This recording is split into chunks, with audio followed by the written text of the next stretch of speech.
대통령이 후보 시절 직접 교육 정책을 발표했습니다. 공약을. 제목이 문재인의 교육혁명입니다.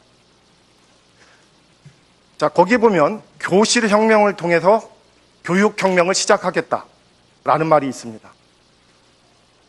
교실혁명을 통해서 교육혁명을 이룬다 했을 때 교실혁명을 부를 단 하나의 정책이 있다면 그거는 고교학점제입니다. 단 제대로 된 고교학점제입니다. 자칫 제대로 된 고교학점제를 안 하면 문재인 대통령은 교실혁명을 불러오는 것이 아니라 교실 지옥을 불러올 수도 있어요. 그래서 제대로 된 고교학점제입니다. 제대로 된 고교학점제는 첫째, 절대평가제, 내신 절대평가제가 필수입니다. 두 번째는 교사마다 평가를 달리할 수 있는 교사별 평가제가 필수입니다. 세 번째는 다양한 수업에 맞는 교과서를 선택할 수 있는 교과서 자유 발행제와 자율 선택제가 필수입니다. 네 번째는 교사가 수업에 교육에 전념할 수 있게 만드는 여건 조성, 제도 개혁이 필수입니다. 그리고 다섯 번째는 고교 학점제를 방해하는 디테일 속에 숨어있는 수많은 악마들, 악마는 디테일 속에 숨어있다고 하죠. 이 수많은 디테일, 이게 바뀌어져야 합니다. 그런데 이 중에서도 절대평가제가 필수입니다. 교과서 자유발행제, 교사가 교육에만 전념하게 하는 여건 조성, 그리고 수많은 디테일들, 악마 속에 숨어있는 디테일들, 이것들은 천천히 해도 됩니다. 학점제를 하면서 서서히 조금씩. 그러나 절대평가제는 고교학점제와 함께 하지 않으면 교실혁명을 불러오는 것이 아니라 교실 지옥을 만듭니다. 내신 절대평가 말씀하시죠? 죄송합니다. 꼭 내신 절대평가제 붙이겠습니다.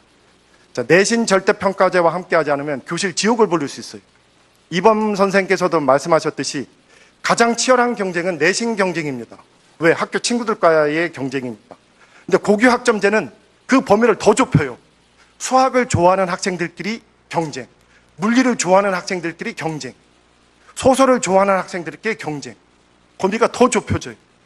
그래서 절대평가 없으면 절대로 고교학점제는 제대로 추진이 안 됩니다.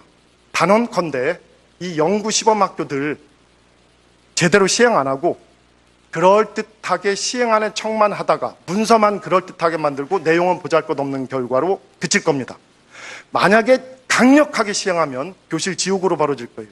수학을 잘하는 학생 20명이 1등급부터 9등급 나눠집니다. 물리를 잘하는 학생이 다시 1등급부터 9등급 나눠져요. 소설 창작을 좋아하는 학생들끼리 모였는데 1등급부터 9등급까지 나눠져요. 교실 지옥이죠. 물론 교실 지옥이 가기 전에 수능 절대 고교학점제는 하는 둥 마는 둥 신용에 그치겠죠. 그래서 만약에 문재인 정부가 교실혁명을 원한다면 절대평가제를 필수로 하는 고교학점제가 답입니다. 제가 이범 선생과 그 모든 걸 같이 하는데 조금 다른 것은 고교학점제가 저는 실행을 매우 어렵다고 봅니다. 이건 문재인 정부가 과감하게 시행하면 문재인 점수 까먹을 생각해야 됩니다. 이 과도기적 혼란이 커서 점수 까먹을 거예요. 그러나 과도기적 혼란을 극복한 다음에 고교학점제는 우리나라 교육을 혁명적으로 바꿀 거예요. 고교만 바꾸는 것이 아니라 고교학점제를 성공시키기 위해서 필요했던 그 여건들은 중학교 교육을 바꿀 것이고 초등학교 교육까지 바꿀 겁니다. 진정한 교실혁명을 통한 교육혁명입니다.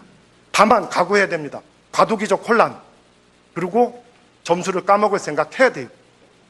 지금 급한 것은 학종개혁이죠. 게르긴 수능 절대평가제보다 지금 이범 선생이 말씀하셨던 학종에 대한 개편안을 발표했다면 이건 과도기적 혼란 없습니다. 기본 틀을 유지하면서 학교 교육에 나름대로 기여했던 세 가지 부분은 남겨놓는 거니까요. 그리고 이게 그나마 거짓이 적습니다. 수능은 학부모들이 반대하는 이유 중에 하나가 과장과 거짓이 많다는 건데 상대적으로 그 과장과 거짓이 적은 부분이 세 부분이거든요. 따라서 이 세 부분만 남겨놓고 다 없앤다라는 개혁 정책을 발표하면 과도기적 혼란도 적고 정무적으로도 정치적으로도 이익이 클 거라고 봅니다.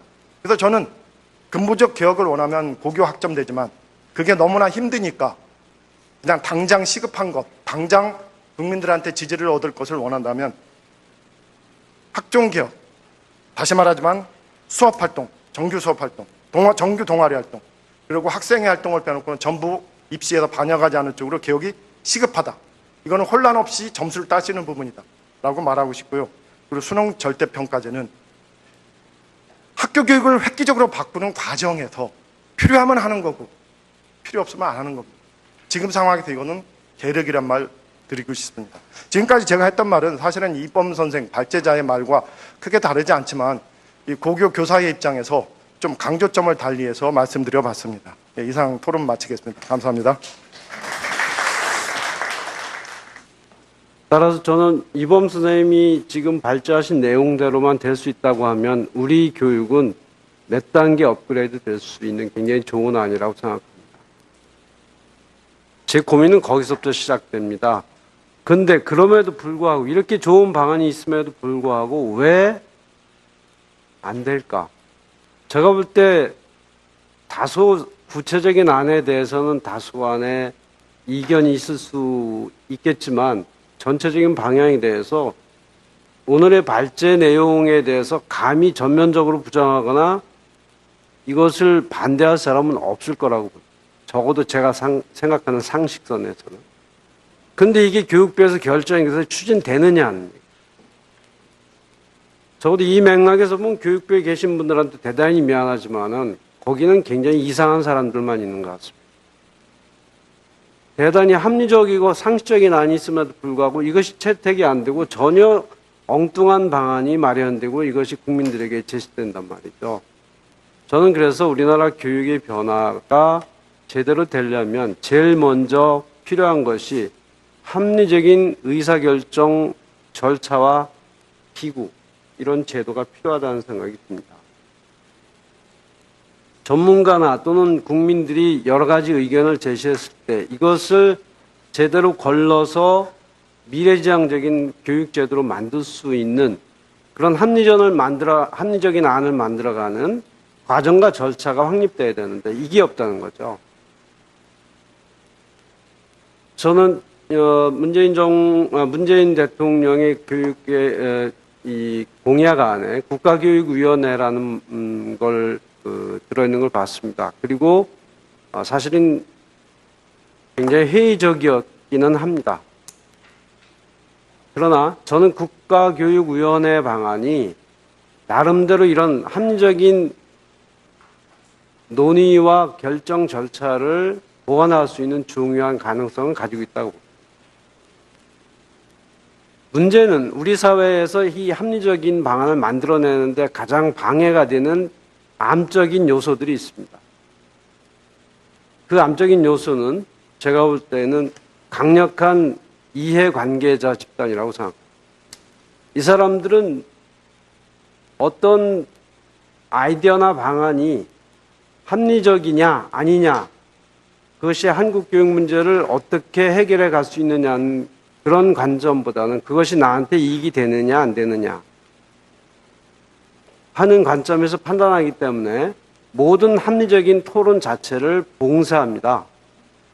이것을 막아내는 것이 전 중요하다고 보고요. 그런 점에서 저는 이제는 형식적인 대표자와 전문가들이 모여서 토론한 이런 것은 이미 구시대의 유물이라고 보고 현재 원자력 발전소를 폐지할 거냐 존속할 거냐 하는 걸 가지고 수구위 민주주의 방식의 어떤 그 공론화 과정을 거치고 있는데 저는 이 성과가 우리 사회에 잘 정착이 되고 확산됐으면 좋겠습니다. 교육에서도 이해관계 집단의 이야기를 무력화시킬 수 있는 그런 논의 절차가 좀 필요하고요. 저는 지금 여기 민주당 관계자분들께서 계신데 이 문재인 정부의 교육계획을 추진하는 과정에서 다른 무엇보다도 아무리 좋은 말이 100번, 1000번 있으면 뭐합니까? 결정이 돼야 되는 거죠. 그 결정할 수 있는 절차와 과정을 만들었으면 좋겠습니다. 저는 국가교육회의도 좋고 국가교육위원회도 좋은데 이 자체를 진정한 합리적인 방안을 만들어낼 수 있는 수구위 민주주의 제도를 적용하는 방식으로 이 기구들이 만들어졌으면 좋겠고 여기에서 그 절차만 만들어지면 우리 사회에서 저는 상당히 좋은 방안이 얼마든지 만들어질 수 있다고 보고요. 그리고 만들어진 안이 집행될 수 있는 추진력을 정부가 갖췄으면 좋겠습니다. 저는 다른 어떤 얘기, 수많은 얘기를 반복해도 최근에 이 관련 토론에 여기저기 참석하면서 느낀 거는 여기 가도 그 소리, 저기 가도 그 소리입니다. 문제는 이것이 집행력 있는 기관에서 결정이 돼야 된다는 거죠. 저는 민주당이 집권 여당이기 때문에 반드시 이번에는 그런 합리적인 의사결정 절차를 만들고 그 결정을 해서 교육부라 하여금 집행하게 했으면 좋겠습니다. 이 모든 논의의 주도는 현재 교육부 구조와 교육부에 계신 분들의 성향상으로는 불가능하다고 봅니다. 저는 밖에서 이 논의를 주도해야 되고 그 주도한 결과가 교육부에 강제돼서 집행됐으면 좋겠습니다. 마지막으로 맨 끝쪽에 60쪽에 있는 결론 부분만 읽고 마치겠습니다. 다음과 같이 제안합니다. 첫째, 수능 개편안으로 시작된 현재의 대입제도 개편 관련 논의를 잠정 중단하고 2015 교육과정의 시행 일정도 조정했으면 좋겠습니다. 둘째, 임시 방편적인 국가교육회의 구성 작업도 중단하고 수구의 민주주의 방식으로 새로운 교육계획의 목표와 방안을 마련할 수 있는 가칭 교육 대개혁위원회를 법률적 기반 위에서 구성합니다. 이 기구는 특히 강력한 이해관계자들에 의해 의사결정이 왜곡되거나 방해받지 않도록 참여자와 의사결정 방식을 법률로 규정하고 정권이나 정치 세력의 영향을 최소화할 수 있도록 정치적, 법률적 독립성을 보장합니다. 단, 이 기구는 전면적인 교육개혁의 방안 마련을 위해 정해진 대략 10년 내지 15년이 되면 좋겠습니다만은 그 동안만 한시적으로 존속하는 기구입니다.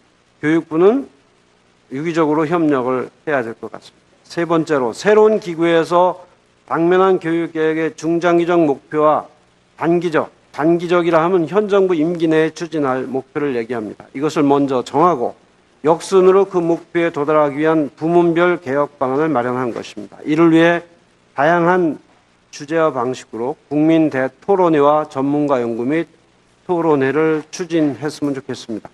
저는 이범 선생이 얘기하는 대입 전형관리라고 하는 관점에서 입시를 바라보듯이 우리 사회, 우리 교육이 나갈 궁극적인 바람직한 방향을 먼저 정하고 거기에서 대입 전형 관리든 인사 문제든 또는 여타 학교 개혁 문제든 학제 문제든 다 다루었으면 좋겠습니다. 대통령이 후보 시절 직접 교육 정책을 발표했습니다. 공약을. 제목이 문재인의 교육혁명입니다. 자, 거기 보면 교실 혁명을 통해서 교육혁명을 시작하겠다라는 말이 있습니다. 교실 혁명을 통해서 교육혁명을 이룬다 했을 때 교실 혁명을 부를 단 하나의 정책이 있다면 그거는 고교학점제입니다. 단 제대로 된 고교학점제입니다. 자칫 제대로 된 고교학점제를 안 하면 문재인 대통령은 교실 혁명을 불러오는 것이 아니라 교실 지옥을 불러올 수도 있어요. 그래서 제대로 된 고교학점제입니다. 제대로 된 고교학점제는 첫째, 절대평가제, 내신 절대평가제가 필수입니다. 두 번째는 교사마다 평가를 달리할 수 있는 교사별 평가제가 필수입니다. 세 번째는 다양한 수업에 맞는 교과서를 선택할 수 있는 교과서 자유 발행제와 가장 치열한 경쟁은 내신 경쟁입니다. 왜? 학교 친구들과의 경쟁입니다. 근데 고교학점제는 그 범위를 더 좁혀요. 수학을 좋아하는 학생들끼리 경쟁, 물리를 좋아하는 학생들끼리 경쟁, 소설을 좋아하는 학생들끼리 경쟁, 범위가 더 좁혀져요. 그래서 절대평가 없으면 절대로 고교학점제는 제대로 추진이 안 됩니다. 단언컨대 이 연구 시범학교들 제대로 시행 안 하고 그럴듯하게 시행하는 척만 하다가 문서만 그럴듯하게 만들고 내용은 보잘것없는 결과로 그칠 겁니다. 만약에 강력하게 시행하면 교실 지옥으로 벌어질 거예요. 수학을 잘하는 학생 20명이 1등급부터 9등급 나눠집니다. 물리를 잘하는 학생이 다시 1등급부터 9등급 나눠져요. 소설 창작을 좋아하는 학생들끼리 모였는데 1등급부터 9등급까지 나눠져요. 교실 지옥이죠. 물론 교실 지옥이 가기 전에 수능 절대 고교 학점제는 하는 율 선택자가 필수입니다. 네 번째는 교사가 수업에 교육에 전념할 수 있게 만드는 여건 조성, 제도 개혁이 필수입니다. 그리고 다섯 번째는 고교 학점제를 방해하는 디테일 속에 숨어 있는 수많은 악마들, 악마는 디테일 속에 숨어 있다고 하죠. 이 수많은 디테일, 이게 바뀌어져야 합니다. 그런데 이 중에서도 절대평가제가 필수입니다. 교과서 자유발행제, 교사가 교육에만 전념하게 하는 여건 조성, 그리고 수많은 디테일들, 악마 속에 숨어있는 디테일들, 이것들은 천천히 해도 됩니다. 학점제를 하면서 서서히 조금씩. 그러나 절대평가제는 고교 학점제와 함께 하지 않으면 교실 혁명을 불러오는 것이 아니라 교실 지옥을 만듭니다. 내신 절대평가 말씀하시죠. 죄송합니다. 꼭 내신 절대평가제 붙이겠습니다. 자, 내신 절대평가제와 함께 하지 않으면 교실 지옥을 부를 수 있어요. 이범 선생께서도 말씀하셨듯이 학종에 대한 개편안을 발표했다면 이건 과도기적 혼란 없습니다. 기본 틀을 유지하면서 학교 교육에 나름대로 기여했던 세 가지 부분은 남겨놓는 거니까요. 그리고 이게 그나마 거짓이 적습니다. 수능은 학부모들이 반대하는 이유 중에 하나가 과장과 거짓이 많다는 건데 상대적으로 그 과장과 거짓이 적은 부분이 세 부분이고, 따라서 이 세 부분만 남겨놓고 다 없앤다라는 개혁 정책을 발표하면 과도기적 혼란도 적고 정무적으로도 정치적으로도 이익이 클 거라고 봅니다. 그래서 저는 근본적 개혁을 원하면 고교 학점되지만 그게 너무나 힘드니까 그냥 당장 시급한 것, 당장 국민들한테 지지를 얻을 것을 원한다면 학종개혁, 다시 말하지만 수업활동, 정규 수업활동, 정규 동아리 활동, 그리고 학생회 활동을 빼놓고는 전부 입시에서 반영하지 않은 쪽으로 개혁이 시급하다. 이거는 혼란 없이 점수를 따시는 부분이다 라고 말하고 싶고요. 그리고 수능 절대평가제는 뚱 많은 등 신용에 그치겠죠. 그래서 만약에 문재인 정부가 교실 혁명을 원한다면 절대평가제를 필수로 하는 고교 학점제가 답입니다.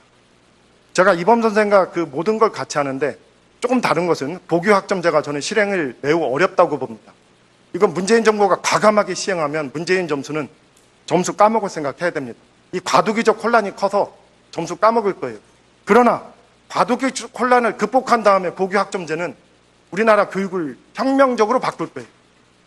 고교만 바꾸는 것이 아니라 고교 학점제를 성공시키기 위해서 필요했던 그 여건들은 중학교 교육을 바꿀 것이고 초등학교 교육까지 바꿀 겁니다. 진정한 교실혁명을 통한 교육혁명입니다. 다만 각오해야 됩니다. 과도기적 혼란, 그리고 점수를 까먹을 생각해야 돼요. 지금 급한 것은 학종개혁이죠. 게르긴 수능 절대평가제보다 지금 이범 선생이 말씀하셨던